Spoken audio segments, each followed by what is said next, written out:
اب گھر والوں کی مخالفت، خاندان والوں کی مخالفت تو بندہ کیا کرے، لیکن نبی علیہ الصلاۃ والسلام اپنے اس دعوے سے، اپنے اس کام سے، اپنے اس مشن سے پیچھے نہیں ہٹے۔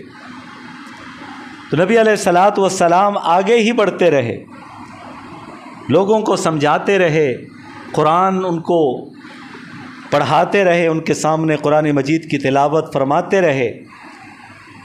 اور پھر کافروں نے جب یہ دیکھا کہ یہ اس طرح باز نہیں آتا، تو قرآن مجید کے اندر اللہ پاک اس کو یوں بیان فرماتے ہیں، وَقَالَ الَّذِينَ كَفَرُوا، اور کہا ان لوگوں نے جو کافر ہیں، لَا تَسْمَعُوا لِهَذَا الْقُرْآنِ، کہ اس قرآن مجید کو نہ سنو، وَالْغَوْا فِيهِ، اس کے اندر شور ڈالو، تالیاں پیٹو، سیٹیاں مارو، اونچی آواز سے واویلا مچاؤ تاکہ لوگ ان کی بات کو نہ سن سکیں۔ کیسا منظر ہوگا، آپ اندازہ کیجیے کہ امام الانبیاء ہیں، جن کے لیے کائنات کو بنایا گیا، سجایا گیا، جو اللہ تعالیٰ کے محبوب ہیں، تمام نبیوں میں سب سے اعلیٰ ہیں، سب سے عرفہ ہیں، کہ وہ بات کر رہے ہیں، قرآن مجید سنا رہے ہیں، لوگوں کو اللہ کی طرف بلا رہے ہیں، اور لوگ کیا کر رہے ہیں؟ شور و غل ڈال رہے ہیں۔ کس لیے؟ تاکہ لوگ ان کی بات کو نہ سنیں۔ لیکن امام الانبیاء سرور کائنات صلی اللہ علیہ وسلم کو حکم ملا کہ یا ایھا المدثر قم فانذر وربک فکبر، کہ ایک کملی اوڑھنے والے پیغمبر اٹھیے، آپ لوگوں کو ڈرائیے، لوگوں کو بتلائیے۔ پھر آپ بتلاتے بتلاتے ایک جگہ میں نماز پڑھ رہے تھے، ظالموں نے اوجڑی آپ صلی اللہ علیہ وسلم کے اوپر ڈال دی۔ ایک گائے کی جو کھال ہوتی ہے کتنی بھاری ہوتی ہے، پھر اونٹ کی کتنی زیادہ ہوگی، بڑی ہوتی ہے نا۔ غلاظت کے ساتھ وہ آپ صلی اللہ علیہ وسلم پر اس کو ڈالا گیا کہ اپنے مشن سے پیچھے ہٹ جائے، اپنے کام سے پیچھے ہٹ جائے۔ لیکن رسول اکرم صلی اللہ علیہ وسلم پیچھے نہیں ہٹے، لوگوں کے پاس جاتے۔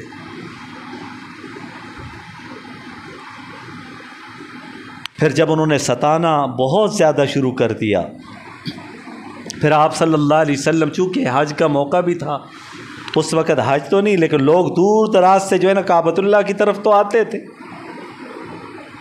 اس میں زیادہ تر مشرکین مکہ وہ قابض تھے وہاں پر، اور سارے انتظامات وہی کیا کرتے تھے۔ تو نبی علیہ الصلاۃ والسلام نے سوچا کہ یہ دن کو تو مجھے تبلیغ کرنے کے لیے نہیں چھوڑتے، چلو رات کے وقت جو یہ خیمے لگے ہوئے ہیں نا دور دراز سے جو لوگ آئے ہیں کعبۃ اللہ کی طرف، چلو ان کے پاس جاؤں گا اور انہیں سمجھاؤں گا، شاید میری کوئی بات سن لے۔ روایت کے اندر آتا ہے کہ نبی کریم صلی اللہ علیہ وسلم ایک مرتبہ کعبۃ اللہ کے ارد گرد جو خیمے لگے ہوئے تھے، ان میں ایک خیمہ تھا مدینہ منورہ کی طرف سے آئے ہوئے کچھ لوگوں کا، ان میں 6 لوگ تھے۔ نبی علیہ الصلاۃ والسلام اندر گئے، خیمے کے اندر سلام کیا۔ جب انہوں نے دیکھا کہ خوبصورت چہرے والا شخص جس کے چہرے پر رعب ہے، جو انتہائی خوبصورت ہے، جمیل ہے، ایسا خوبصورت جمیل کہ وہ اٹھنے پر مجبور ہو گئے، فوراً کہہ دیا کہ کوئی کھانا چاہیے آپ کو، رہنا چاہتے ہیں تو ہمارے پاس آئیے، کسی چیز کی حاجت ہو تو ہم حاضر ہیں۔ یہ مدینہ منورہ والوں کی صفت تھی، بڑے اخلاقی لوگ تھے۔ نبی علیہ الصلوۃ والسلام نے فرمایا مجھے کچھ نہیں چاہیے، کھانا بھی نہیں چاہیے، رہائش بھی نہیں چاہیے، کچھ بھی نہیں چاہیے، میں تو ایک بات کرنے کے لیے آپ کے پاس آیا ہوں۔ کہا اچھا، اتنے خوبصورت آدمی اور اتنے پیارے آدمی، با اخلاق آدمی ہم سے بات کرنا چاہتے ہیں؟ کہا کہ ہاں۔ تو کہنے لگے کون سی بات ہے؟ تو آپ صلی اللہ علیہ وسلم نے فرمایا کہ یا ایھا الناس انی رسول اللہ الیکم جمیعا، میں تم سب کی طرف رسول بنا کر بھیجا گیا ہوں، اور میں یہ پیغام سنانے کے لیے آیا ہوں، لا الہ الا اللہ، کہو کامیاب ہو جاؤ۔ جب یہ جملہ آپ صلی اللہ علیہ وسلم نے اپنی زبان مبارک سے انتہائی شیرین انداز میں، میٹھے انداز کے اندر یہ بولے، تو ان 6 اشخاص میں سے پہلے شخص اسد بن زرارہ رضی اللہ تعالیٰ عنہ آگے بڑھتے ہیں اور کہتے ہیں کہ میں آپ کو اللہ کا رسول جانتا ہوں، مانتا ہوں، مجھے بھی مسلمان کر دیجئے، میں بھی اس پیغام کو آگے بڑھانے کے لیے میں لوگوں کے پاس جاؤں گا۔ جب اسد بن زرارہ نے یہ بات کہی تو باقی 6 آدمی اور بھی تھے، وہ بھی کھڑے ہو کہنے لگے ہم بھی آپ کے ساتھ ہی۔ پھر کہا ہمارے لیے کیا حکم ہے؟ کہا کہ دین کے اوپر ڈٹے رہو، قائم رہو، جو احکام اللہ کی طرف سے نازل ہوں گے آپ کو بتلائے جائیں گے۔ پھر روایت کے اندر آتا ہے اگلے سال یہ 6 آدمی تھے نا، اگلے سال جب یہ آئے تو 12 آدمی تھے، پھر اس سے اگلے سال آئے تو 73 آدمی تھے۔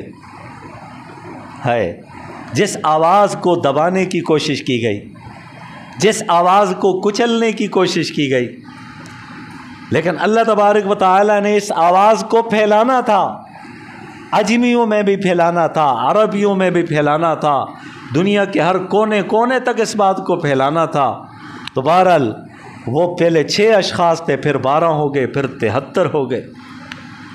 پھر انہوں نے کہا کہ اگر آپ مناسب سمجھیں، آپ کے ساتھ بڑے مشکل مراحل پیش آتے ہیں، یہ سارے آپ پر ظلم کرتے ہیں، آپ کو برا بلا کہتے ہیں، ہم تو بڑے دور رہتے ہیں، تو اگر آپ آنا چاہیں تو ہمارے دروازے آپ کے لیے کھلے، آپ کسی بھی وقت ہمارے پاس آ سکتے ہیں، تو لہذا آپ ہمارے پاس آئیے۔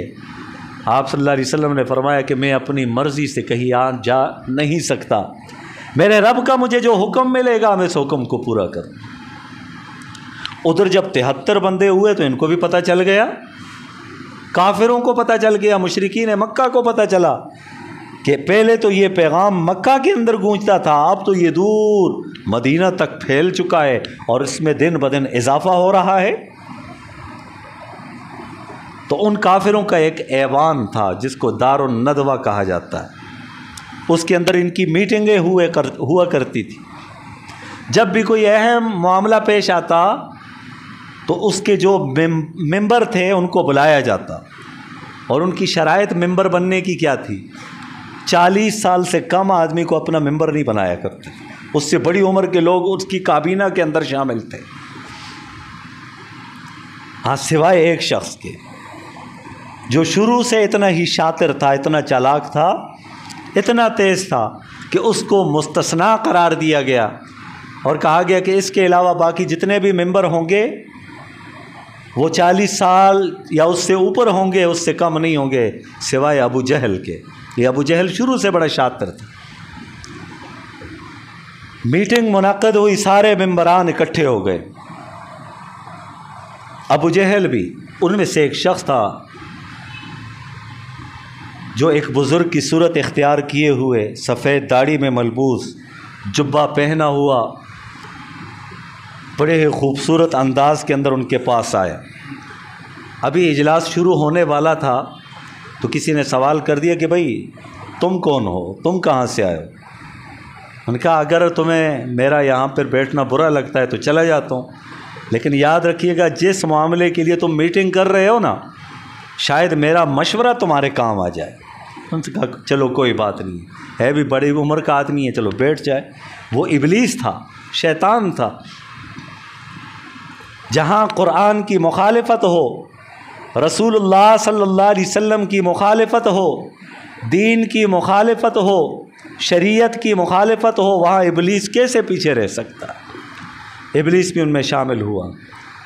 اجلاس کا ایجنڈا پیش کیا گیا، بتلایا گیا کہ آپ کو پتہ ہے ہم یہاں پہ کیوں اکٹھے ہیں، یہ روز بروز ہم ان سے تنگ آ چکے ہیں، یہ ایک معبود کی رٹ لگائے بیٹھا ہے، یہ باپ اور بیٹے کے درمیان میں دشمنیاں ڈال رہا ہے، باپ کا مذہب الگ ہے، اس کے دین کے ماننے والے جو بیٹا ہے اس کا مذہب الگ ہے، یہ دوریاں پیدا کر رہا ہے، یہ ہمارے معبودوں کو برا بلا کہہ رہا ہے جن کو ہم پوجتے چلے آ رہے ہیں، اپنے آباء و اجداد کو دیکھتے چلے آ رہے ہیں، اور یہ آ کر بتلا رہا ہے کہ ایک اللہ کی عبادت کرو، لہٰذا کچھ کیا جائے۔ آج کے اجلاس کا سب سے اہم ترین ایجنڈا یہی ہے۔